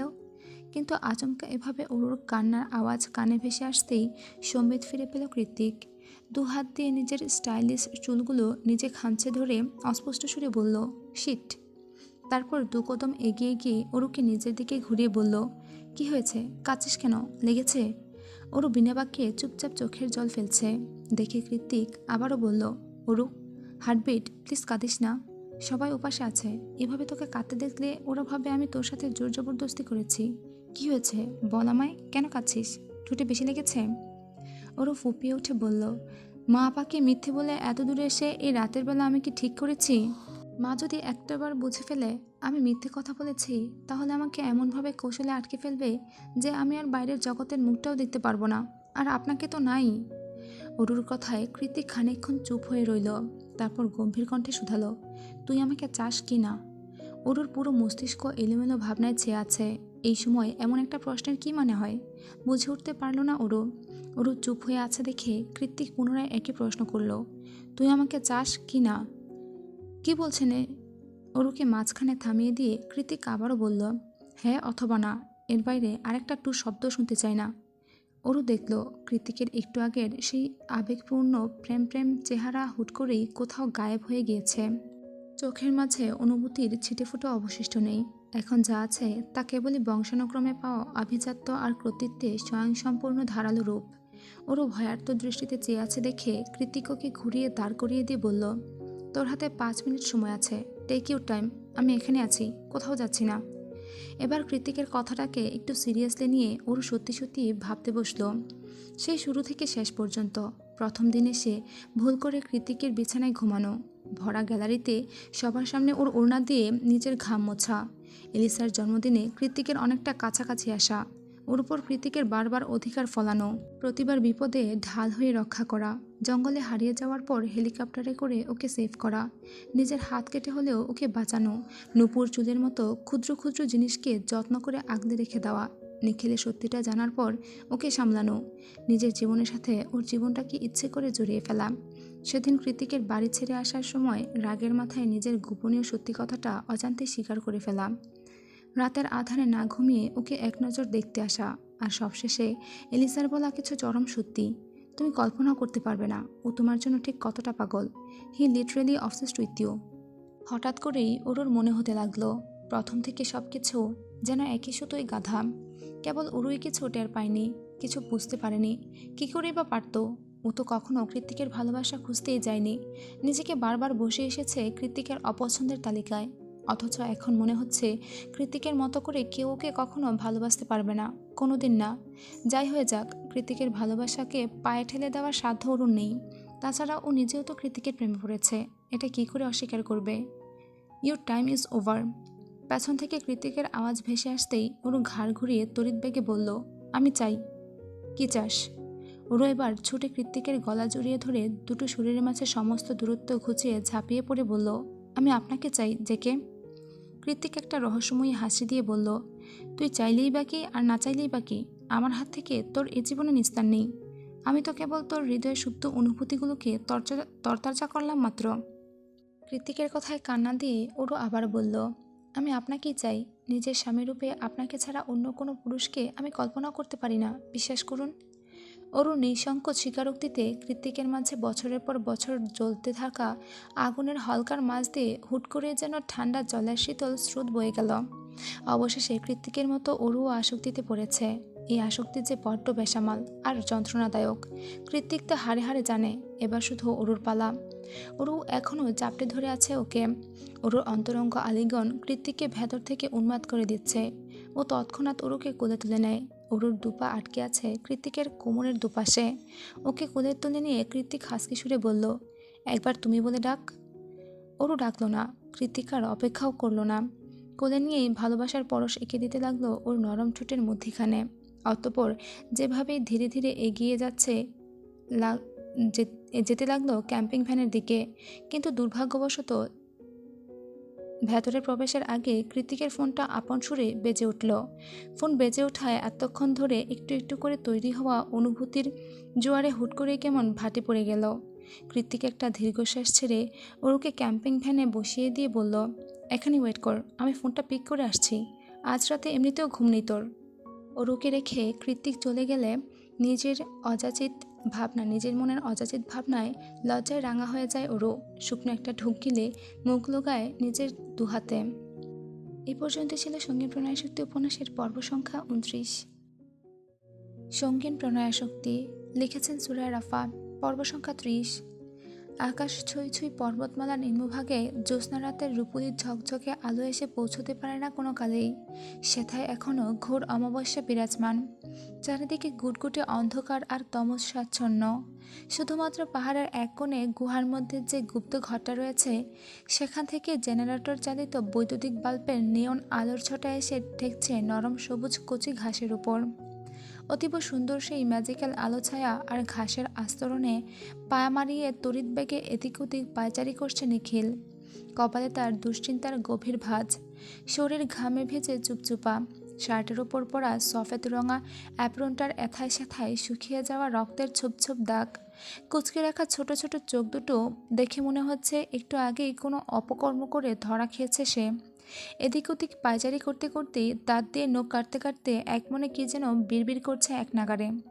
দেখলে মনে হবে কোনো কিছুর হিসেব কষছে। নিখিলের এমন উদ্ধভ্রান্তের মতো কর্মকাণ্ড দেখতে পেয়ে গুপ্তঘর থেকে হন্তদন্ত হয়ে বেরিয়ে আসে লিও। এক ছুটে বেরিয়ে আসতে আসতে তার স্থূলকায় দেহটা হাঁপিয়ে ওঠে। সে নিখিলের সামনে দাঁড়িয়ে হাঁপাতে হাঁপাতে শুধায়, কি হয়েছে, এখনো কাজ শুরু করছো না যে? রাত শেষ হয়ে যাবে তো। কথাটা বলার সঙ্গে সঙ্গে ফট করে দুহাতে লিওর কলার খামচে ধরল নিখিল। অতঃপর চোয়া শক্ত করে দাঁত খিচিয়ে বলল, তোমাকে আগেই বলেছিলাম এ কয়েকজনে হবে না। সব কিছুর একটা পরিমাণ রয়েছে। পরিমাণের বাইরে ওদের শরীর থেকে অতিরিক্ত হরমোন বের করলে সবগুলো মারা পড়বে। তখন ধনকুপ হওয়ার বদলে জেলে পচে মরতে হবে আমাদের। নিখিলের কথায় লিও শুকনো ঢুক গিলে ভয়ার্ত কণ্ঠে শুধালো, এখন কি করব? নিখিল পুনরায় পায়চারি করতে করতে বিড়বিড়িয়ে বলে, জানি না, রাশিয়ান মাফিয়াদের থেকে অ্যাডভান্স ডলার নিয়ে ফেলেছি। যে করেই হোক কাজ সম্পন্ন করতে হবে। লিও মুখ কাচুমাচু করে বলল, কিন্তু এই সময় নতুন করে টিনেজ হরমোন কোথায় পাবো? লিওর কথা শেষ হওয়ার সঙ্গে সঙ্গে নিখিলের হাঁটার গতি সহসা থেমে যায়। ও আঙুল উঁচিয়ে পাহাড়ের চূড়ায় জ্বলতে থাকা ফেইরি লাইট আর মাঝ আকাশে উঠতে থাকা নিবু নিবু জ্বলন্ত ফানুসগুলো দেখিয়ে লিওকে শুধালো, ওখানে কি হচ্ছে? লিও ঠোঁট উল্টে বলল, মেবি কোনো গ্রুপ ক্যাম্পিংয়ে এসেছে। নিখিল তৎক্ষণাৎ গটগটিয়ে জায়গা ত্যাগ করে বড় বড় পা ফেলে উঠতে থাকে পাহাড়ের চূড়ায়। ওর কাণ্ডে পেছন থেকে লিও হাঁক ছেড়ে ডেকে উঠে বলল, আরে কোথায় যাচ্ছ? নিখিল যেতে যেতে পেছনে না তাকিয়েই ক্রোর হেসে বলল, সব কিছু রেডি করো, আসছি আমি। আজকাল স্টুডেন্টরাও হয়েছে ফাজিল এক একটা। কথা নেই বার্তা নেই, যখন তখন কল দিয়ে কনভারসেশন শুরু করে দেয়, আর থামার নামই নেই। প্রথমে পড়াশোনা দিয়ে শুরু করবে, তারপর সুযোগ বুঝে ধীরে ধীরে ঢুকে যাবে ব্যক্তিগত আলাপে। আমেরিকান মেয়েরা এত নির্লজ্জ আর বেহায়া কেন কে জানে। স্টুডেন্টদের বাড়তি পেঁচাল প্রথমে দাঁতে দাঁত চেপে সহ্য করলেও এক পর্যায়ে বিরক্ত হয়ে ফোনটাই বন্ধ করে দিয়েছে রকচটা বদমেজাজি কৃত্তিক। একে তো চরম মুহূর্তে কল দিয়ে মুডের 12টা বাজিয়ে দিয়েছে, তার উপর রাত বিরাতে কল দিয়ে ঢঙের আলাপ, অসহ্য। স্টুডেন্টদের কাছে কৃত্তিক বরাবরই চুপচাপ, হ্যাঁ ছাড়া উত্তর দেওয়া ওর ধাঁচে নেই। তাই তো কথা বাড়ানোর সঙ্গে সঙ্গে মুখের ওপর ফোন বন্ধ করে দিয়েছে একদম। এবার 1000টা কল দিলেও আর কৃত্তিককে নাগাল পাওয়া যাবে না, সে যতই প্রয়োজনীয় আলাপ হোক না কেন। কিছুক্ষণ নিরিবিলি দাঁড়িয়ে থেকে নিস্তব্ধ প্রকৃতির মাঝ থেকে এক বুক বাতাস ভরে নিয়ে কৃত্তিক পুনরায় এগিয়ে গেল ক্যাম্পিং ভ্যানের দিকে। ওদিকে সবাই মহানন্দে ফানুস উড়াচ্ছে। কৃত্তিক ভাবল, ওরুকেও দেখাতে হবে এই রোমাঞ্চকর দৃশ্যটা, নয়তো এত দূরে ক্যাম্পিংয়ে আসার মজাটাই মিস করে যাবে মেয়েটা। তাই ভেতরে না গিয়ে বাইরে থেকে ওরুকে ডেকে উঠল কৃত্তিক। ওরু, বাইরে আয়, just look, something special is happening here, come fast. Oru. ভেতর থেকে অরুর কোনোরূপ সারা শব্দ না পেয়ে কৃত্তিক নিজেই ধীরগতিতে ক্যাম্পিং ভ্যানের ভেতরে প্রবেশ করল। চারিদিকে ফানুসের ছড়াছড়ি, একের পর এক উড়ন্ত ফানুসের টিমটিমে আলোয় পুরো পাহাড়টাকে অপার্থিব সুন্দর লাগছে। ক্যাম্প ফায়ারের পাশে চাঁদের পাহাড় গান বেজে চলেছে সেই তখন থেকে। পুরোই অ্যাডভেঞ্চারাস পরিবেশ। পাহাড়ের এক কোণে দাঁড়িয়ে এলিসা উড়ন্ত ফানুসগুলোকে সূক্ষ্ম নজর দিয়ে পরখ করছে।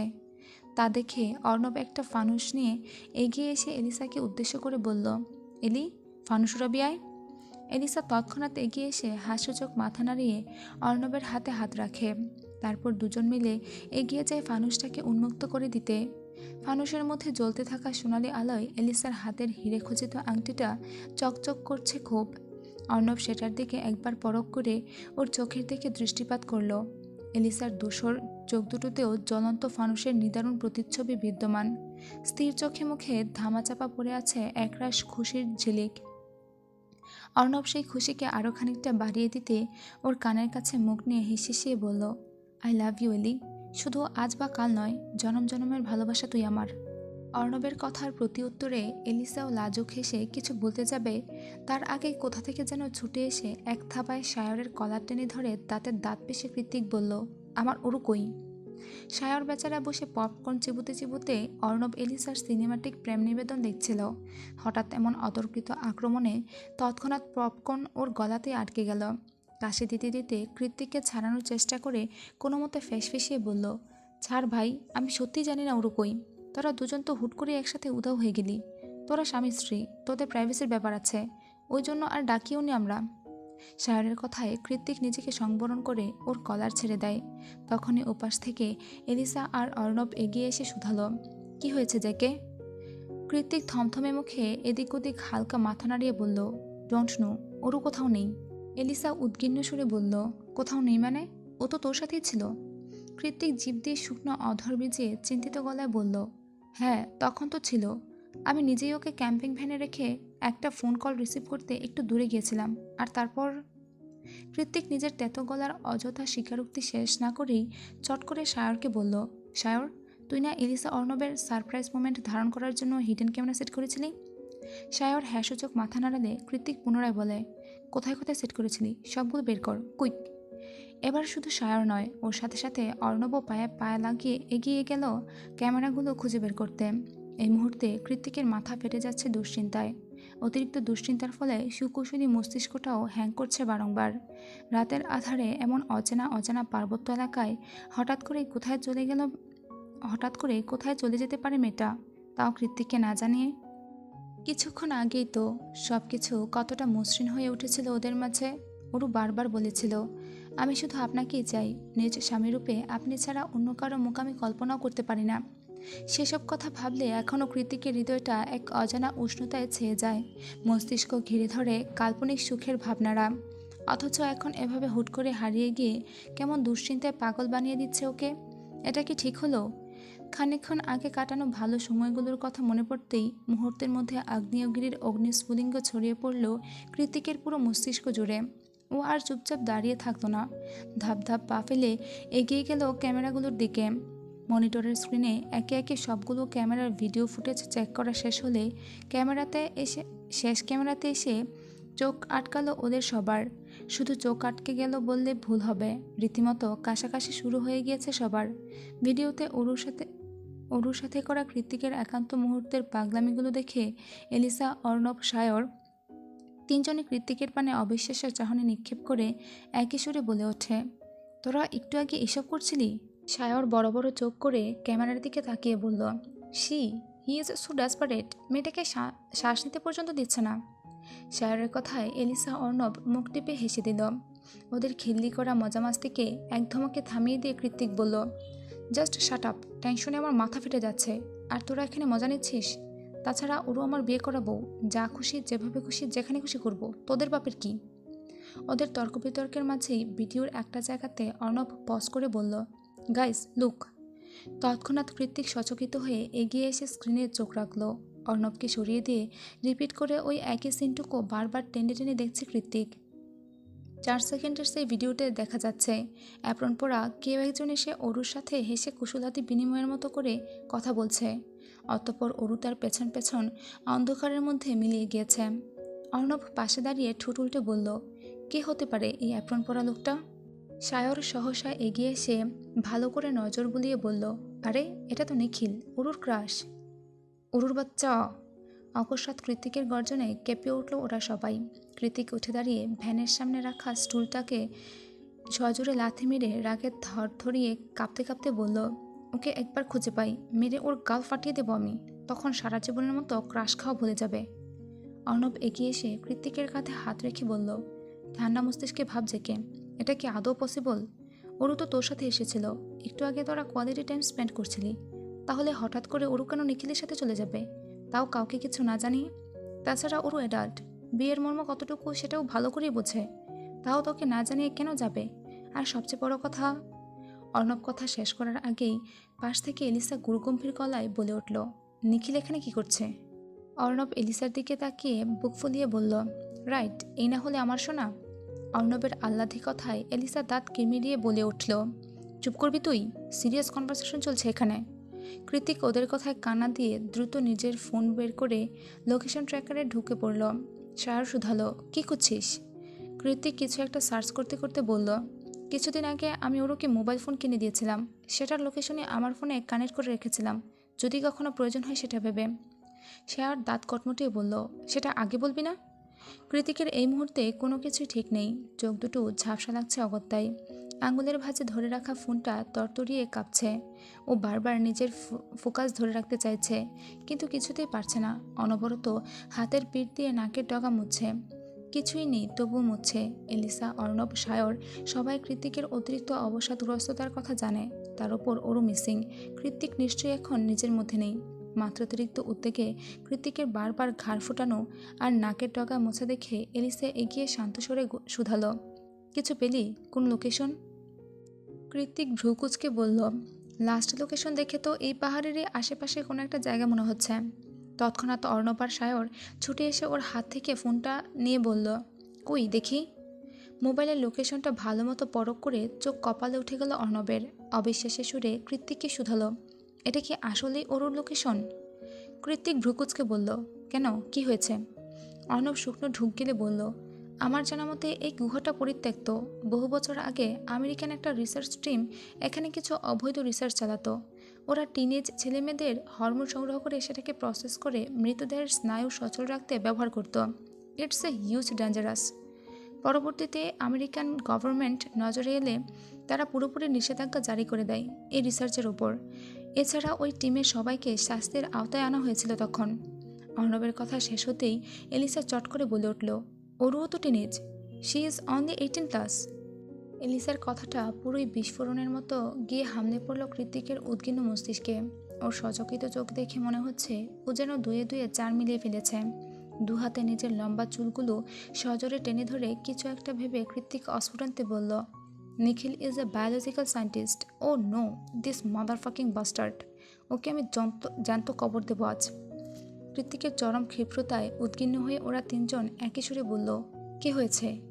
কৃতিক আর জবাব দিল না। মোবাইলের লোকেশনে চোখ বোলাতে বোলাতে অন্ধকারের মাঝে পাহাড়ি আঁকাবাঁকা সরু রাস্তা ধরে এগিয়ে যেতে লাগলো পরিত্যক্ত গুহার দিকে। পেছনে আলো জ্বালিয়ে রাস্তা পরিষ্কার করে ওর পথ অনুসরণ করে স্বগতিতে এগিয়ে আসতে লাগলো আরও 3 জোড়া পা। তারা আর কেউ নয়, ওর জীবন মরণের বেস্ট ফ্রেন্ডস, ওর দুঃসময়ের সাথী অর্ণব, এলিসা আর সায়র। পাহাড়ের ঢালে এসে গুহার মুখোমুখি হতেই থমকে গেল ওরা। গুহার মুখে পাহারাদারের মতো দাঁড়িয়ে আছে এক বিশাল আকৃতির লৌহ গেট, তাতে আবার পাসওয়ার্ড লাগানো। অর্ণব এলিসার হাতে মোবাইল ধরিয়ে দিয়ে বলল, যান, ফ্ল্যাশ ধর, আমি এটার ব্যবস্থা করছি। সায়র পেছন থেকে ভীত স্বরে বলে ওঠে, আমার কেমন যেন ভয় করছে ভাই, যদি ওরা আমাকেও ধরে নিয়ে রিসার্চ করতে বসিয়ে দেয়।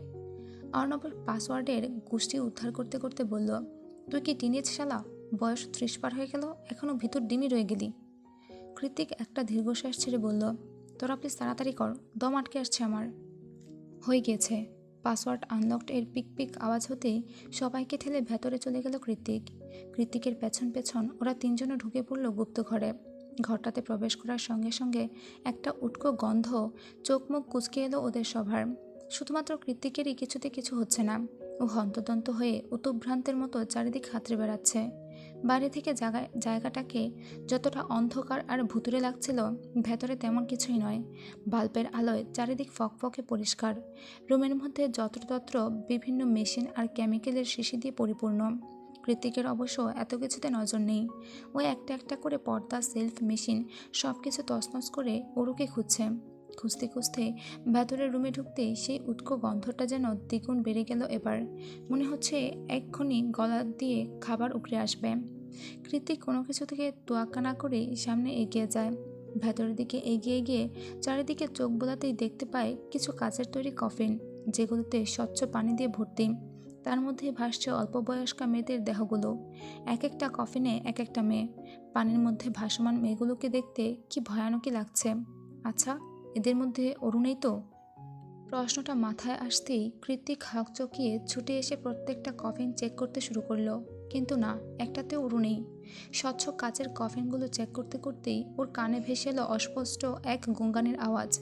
হঠাৎ রিনরিনি আওয়াজে কৃতিক সচকিত হলো। ভাবতে লাগলো কোন দিক থেকে আসছে শব্দটা। রুমের মাঝ বরাবর টানানো পর্দার ওপাশ থেকে আসছে বোধহয় আওয়াজটা। কৃতিক দ্রুত পায়ে সেদিকে এগিয়ে যাওয়ার আগেই অজানা আতঙ্ক আর মাত্রাতিরিক্ত উদ্বেগে কয়েক মুহূর্তের জন্য মস্তিষ্কটা হ্যাং করলো ওর। আবারও মাথাটা চক্কর দিয়ে উঠল পুরো দস্তর। চোখের সামনে সব কিছু ঝাপসা লাগছে। বার কয়েক চোখের পাতা ফেলে দৃশ্যপট স্পষ্ট করে দীর্ঘ নিঃশ্বাস ছেড়ে পুনরায় এগিয়ে গিয়ে একটানে পর্দাটা সরিয়ে ফেলল কৃতিক। সঙ্গে সঙ্গে পুরো দুনিয়া দুলে উঠল ওর। কৃতিকের থেকে কয়েক মিটার দূরত্বে পানি ভর্তি কাচের কফিনের ওপর হাত পা মুখ বেঁধে শুয়ে রাখা হয়েছে ওরুকে। কপালের দুপাশে লাগিয়ে রাখা হয়েছে কী সব যন্ত্রপাতি। কানের পাশে একটুখানি কাটা দাগ। হাঁটু সমান লম্বা চুলগুলো কফিন ছাড়িয়ে মেঝেতে পড়ে আছে। চোখের সামনে নিজের হৃদস্পন্দনের এমন বিধ্বস্ত রূপ দেখে বারবার যেন দুনিয়া দলে উঠছে কৃতিকের। মুখের মাঝে কোনো তরল অবশিষ্ট নেই গলা ভেজানোর জন্য। অ্যাংজাইটি, ডিপ্রেশন, ওভার থিঙ্কিং আর তীব্র ক্রোধ তিনি মিলে কৃতিকের গলা চেপে ধরেছে। সেই সাথে বাকশক্তি ও রোধ করে রেখেছে কোনো এক অজানা শক্তিবল। তবুও বহু চেষ্টার ফলস্বরূপ অস্পষ্ট সুরে ঠোঁট কাঁপিয়ে কৃতিক ডাকল, হার্টবিট। কৃতিকের কণ্ঠস্বর শোনা মাত্রই সেদিকে তাকিয়ে মুখ বাঁধা অবস্থাতেই খুনখুনিয়ে কেঁদে উঠল ওরম। তীব্র কান্নার জোয়ারে কেঁপে উঠল ওর পুরো শরীর। সবচেয়ে কাছের মানুষের আগমনে নির্বাক কাতরতা আর অভিমানী কান্নায় চোখের কার্নিশ ভিজে উঠেছে মেয়েটার। কৃতিক স্পষ্ট বুঝতে পারছে ওর চোখের ভাষা, যেখানে ওরও বারবার ফুঁপিয়ে উঠে আকুতির সুরে বলছে, তুমি আসবে আমি জানতাম, কিন্তু এত দেরি করে কেন এলে? আমার বুঝি কষ্ট হয়নি? অরুর চোখের সাথে চোখ মিলিয়ে নির্বাক ধ্বনিতে কৃতিকও একই সুরে জবাব দিল, I am sorry heartbeat, I am really sorry, খুব ভুল হয়ে গেছে। ওদিকে অরুর হঠাৎ বেড়ে যাওয়া কান্নার রোল শুনতে পেয়ে রিসার্চ রুম থেকে বেরিয়ে এসে অকস্মাৎ ওদের সবাইকে দেখে পিলে চমকে গেল নিখিলের। একসাথে এভাবে এতজনকে দেখে নিখিলের হার্ট অ্যাটাক হওয়ার উপক্রম। ও এখন সবার দিকে তাকিয়ে ভয়ার্ত ঢুক গিলছে শুধু। মনে মনে খুঁজছে পালানোর পন্থা। নতুন করে কারো পদচারণা টের পেয়ে কৃতিক পেছনে ঘুরতে নিখিলকে দেখতে পায়। ওকে দেখার সঙ্গে সঙ্গে দমে যাওয়া ক্রোধটা দ্বিগুণ হারে মাথাচাড়া দিয়ে উঠল কৃতিকের। কপালের রগগুলো ফুলে ওঠে, চোখের সাদা অংশ রক্তিম হয়ে উঠল আপনা আপনি। তীক্ষ্ণ ব্লেডের মতো ধারালো চোয়ালটায় গাম্ভীর্য টেনে কৃতিক তেড়ে এসে ওর কলার চেপে ধরে চোখ মুখ খেঁচে উইথাউট ওয়ার্নিং একের পর এক আঘাত করতে থাকে নিখিলের নাক বরাবর। সেই সাথে অশ্রাব্য গালি তো আছেই। কৃতিকের এই ভয়ঙ্কর দানবীয় রূপটায় সবাই দেখতে পায় না, হুটহাট বেরিয়েও আসে না। তবে যদি একবার বেরোয় তো সেটা জ্বলন্ত অঙ্গারের মতোই বীভৎস আর নিকৃষ্ট। শুয়োরের বাচ্চা, তোকে আজ এই পরিত্যক্ত গুহার মধ্যেই জ্যান্ত কবর দেব আমি, আর নয়তো আমার নাম জায়ান কৃতিক চৌধুরী নয়। কৃতিক কি উত্তেজিত? মোটেই না। সবসময়ের মতো এই বাচনভঙ্গিমা এখনও মসৃণ ওর, তবে গলার সুরে ভয়ানক ক্ষিপ্রতা স্পষ্ট। কৃতিকের করা প্রত্যেকটা আঘাত একেবারে চোখে মুখে এসে হামলে পড়ছে নিখিলের। ও দম নেওয়ার ফুসরতটুকুও পাচ্ছে না। এভাবে আর কিছুক্ষণ মার খেলে নিজের জীবন এখানেই খোয়াতে হবে। ব্যাপারটা বুঝতে পেরে তৎক্ষণাৎ নিজের সর্বশেষ চালটা চালল নিখিল। কোনো মতে হাতড়ে বেরিয়ে হাতের কাছে থাকা সুইচ বোর্ডটায় প্রেস করে অন্যদের মতো ওরুকেও ফেলে দিল কেমিক্যাল মিশ্রিত পানি ভর্তি কফিনের মধ্যে। সঙ্গে সঙ্গে পানির মধ্যে পড়ে গিয়ে তীব্র ছটফটানি শুরু করে দিল ওরু। অকস্মাৎ এহেন কাণ্ডে পেছনে ঘুরে ওরুকে ছটফট করতে দেখে নিখিলকে ছুঁড়ে মেরে অরুর নিকট ছুটে গেল কৃতিক। তখনও বদ্ধ কফিনে গলাকাটা মুরগির মতোই ছটফট করছে ওরু। পুরো কফিন জুড়ে মোটা স্বচ্ছ কাচের আস্তর, কোথাও কোনো খোলার জায়গা নেই। ব্যাপারটা বুঝতে পেরে কফিনের সামনে হাঁটু গেড়ে বসে কাচের আস্তরটাকে ভাঙার উদ্দেশ্যে কফিনের ওপর নিজের সর্বশক্তি দিয়ে এলোপাথারি পাঁচ বসাতে লাগলো কৃতিক। ওদিকে সময়ের ব্যবধানে ওরু ধীরে ধীরে নিস্তেজ হয়ে যাচ্ছে। কৃতিক সেদিকে নজর দিয়ে উদ্বিগ্ন কণ্ঠে বলল, hold on 1 minute, just 1 minute baby, please hold on, আমি এটাকে এক্ষুনি ভেঙে গুঁড়িয়ে ফেলবো। এভাবে ক্রমাগত পাঁচ করতে করতে ওর হাত থেতলে গিয়ে কখন যে পুরো কফিন রক্তাক্ত হয়ে উঠেছে তার হদিশ নেই কৃতিকের। ওর দৃষ্টিতে কেবল স্থির হয়ে আছে ওরুর নিভু নিভু চোখ দুটোর পানে। এক নাগারে পাঁচ করতে করতে হাতের অবস্থা বেগতিক, তবুও 1 সেকেন্ডের জন্য থামেনি কৃতিক। যতক্ষণ না রক্তাক্ত কাচের আস্তরে ফাটল ধরে চৌচির হয়েছে, ঠিক ততক্ষণ একই উদ্যমে অনবরত কাচের কফিনে আঘাত করেছে সে। অন্যদিকে অনুর জন্য কৃতিকের এমন উন্মাদনায় আবিষ্ট বেপরোয়া ভয়ঙ্কর রূপ দেখে ভয়ে জর্জরিত হয়ে নিজের আহত শরীরটাকে টেনে টেনে নিয়েই সুযোগ বুঝে কেটে পড়ল নিখিল। ওর আফ্রিকান বন্ধু লিও পালিয়েছে বহুক্ষণ আগেই, তবে মনে হয় না এই শরীর নিয়ে বেশি দূর যেতে পারবে নিখিল, কারণ ওর পিছু নিয়েছে অ্যাথলেটিক টমবয় খ্যাত গার্ল এলিসা ক্রিস্টিয়ান। অবশেষে জায়ান কৃতিকের মতো বেপরোয়া জিতিয়ে রকচটা মানুষের কাছে হার মেনে নিয়েছে কাচের তৈরি কফিনটাকে ভেঙে চৌচির করে তবেই ক্ষান্ত হয়েছে কৃতিক। কফিন ভেঙে যেতেই অরুকে টেনে বের করে ওর হাত পা মুখের বাঁধন খুলে বারবার সিপিআর দিতে থাকে কৃতিক। এক নাগারে সিপিআর দিতে দিতে এক পর্যায়ে এসে ওরু লম্বা করে দম নেয়। অরু শ্বাস প্রশ্বাসের আওয়াজ শুনতে পেয়েই নিঃশ্বাসের শব্দ ক্ষীণ হয়ে এলো কৃতিকের নিজেরও। তৎক্ষণাৎ অরুর মাথাটা কাছে টেনে এনে ওর ঠান্ডা ফ্যাকাশে ঠোঁটে অনবরত চুমু খেতে থাকে কৃতিক, নিঃশব্দে নির্লিপ্তে। তবে অরুর শরীরটা এখনও নেতিয়ে রয়েছে, চোখ মুখ ফ্যাকাশে বর্ণ ধারণ করে আছে। দেখে মনে হচ্ছে শরীরে একরত্তিও শক্তি অবশিষ্ট নেই, শুধু আলতো করে চোখের পলক ফেলছে মাত্র। অরুর হালকা পাতলা নরণচরণ দেখে কৃতিক বুক ভরে স্বস্তির নিঃশ্বাস ছেড়ে ওকে কোলে তুলে দাঁড়িয়ে পড়ল। সঙ্গে সঙ্গে পুনরায় মাথাটা চক্কর দিয়ে উঠল ওর। অরুকে কোলে নিয়ে বারবার হাতের পেছন দিয়ে নাকের ডগা ঘষছে কৃতিক। চোখের সামনে স্থির দাঁড়িয়ে থাকা অর্ণব আর সায়রকে কেমন ঝাপসা লাগছে দেখতে। বারবার চোখের পলক ফেলেও সেই দৃষ্টি স্পষ্ট হচ্ছে না মোটেই। তবুও অরুকে কোলে নিয়েই সামনে পা বাড়ালো কৃতিক। সামনে এগোতে এগোতে কৃতিক দেখল সায়র আর অর্ণব উদ্গিন্ন নজরে ওর দিকে হাঁ করে তাকিয়ে আছে। ওদেরকে এভাবে তাকিয়ে থাকতে দেখে কৃতিক নাক টেনে বলল, কি হয়েছে, এভাবে তাকিয়ে আছিস কেন? তোর নোজ ব্লিডিং হচ্ছে জেকে। সায়রের কথায় কৃতিক এবার হাতের পিঠ দিয়ে নাকে ঘষা দিয়ে চোখের সামনে এনে দেখল ওর নাক দিয়ে ফিঙ্কি দিয়ে রক্ত গড়িয়ে পড়ছে। কৃতিক হাতের পিঠ দিয়ে রক্তটুকু পরিষ্কার করতে করতে বলল, ইটস ফর অ্যাংজাইটি, কিচ্ছু হবে না, চল। কথাটা বলে 2 কদম এগোতেই হাঁটু গেড়ে ধপ করে মেঝেতে বসে পড়ল কৃতিক। ওর কোলে এখনও অরুর নেতিয়ে পড়া ছোট্ট শরীরটা। নিচে বসে পড়লেও ওরুকে শক্ত করে ধরে রেখেছে বুকের মধ্যে। এবার সত্যি সামনের সব কিছু পুরোপুরি ঝাপসা হয়ে গিয়েছে, অসাড় হয়ে আসছে শরীরের মাংসপেশিগুলোও। কৃতিকের নোজ ব্লিডিংয়ের ঘটনা নতুন কিছু নয়। প্রথম আমেরিকায় আসার পরে অতিরিক্ত অবসাদগ্রস্ততা আর দুশ্চিন্তার ফলে প্রায়ই এমনটা হতো। ডাক্তার বলেছিল মাত্রাতিরিক্ত মানসিক চাপে এমনটা হচ্ছে। কিন্তু গত কয়েক বছর দীর্ঘমেয়াদী চিকিৎসার ফলস্বরূপ এটা পুরোপুরি বন্ধ ছিল।